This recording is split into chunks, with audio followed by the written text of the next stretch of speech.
বিদেশীৰ নামত যদি কোনো এটা ভাৰতীয় লোকে যদি অপমান হ'বলগীয়া হয় বা এইটোৰ মেটাৰত গৈ তেওঁলোকে যদি অপমানিত হ'বলৈ হয় তেওঁলোকে কিন্তু এই ক্ষেত্ৰত আমি অসম সংখ্যালঘু সংগ্ৰাম পৰিষদে কিন্তু নীৰৱ নাথাকোঁ।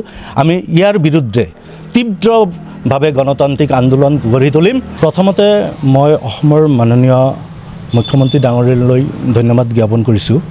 তেখেতে যিটো ষ্টেপ বিগত কেইটাদিন ধৰি লৈছে যে বিদেশী মানুহ অসমত বসবাস কৰিব নোৱাৰিব।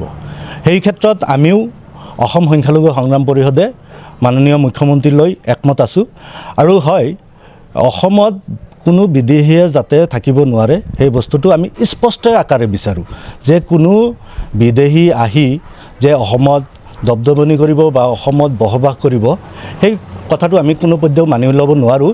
কিন্তু তাতে এটা কথা হ'ল যে আজি মই কেইটামান নিউজত দেখা পাইছোঁ যে অসমৰ গৃহ বিভাগৰ ফালৰ পৰা বহুকেইজন মানুহক আটক কৰিছে বিদেশী বুলি সন্দেহযুক্ত নাগৰিক হিচাপে।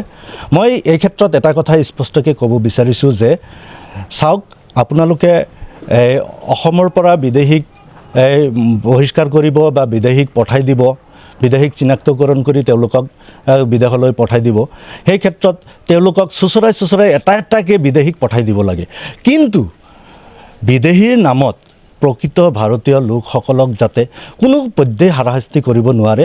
আৰু এটা কথা মই স্পষ্ট কৰি দিব বিচাৰিছোঁ মাননীয় মুখ্যমন্ত্ৰী ডাঙৰীয়ালৈ, চাওক অসমৰ পৰা বিদেশী খেদিব লাগে সেইটো আমিও একদম স্পষ্টভাৱে আপোনাৰ লগত আছোঁ। কিন্তু এইটো এটা এজেণ্ডা লৈ 26ৰ ইলেকশ্যনত এটা কুচকাৱাজ উঠাব বা এজেণ্ডা স্বৰূপে তুলিব সেই ক্ষেত্ৰত কিন্তু আমি মানি নলওঁ। যিকোনো খবৰ আৰু বিজ্ঞাপনৰ বাবে যোগাযোগ কৰক 7896121996 লগতে 7002537271।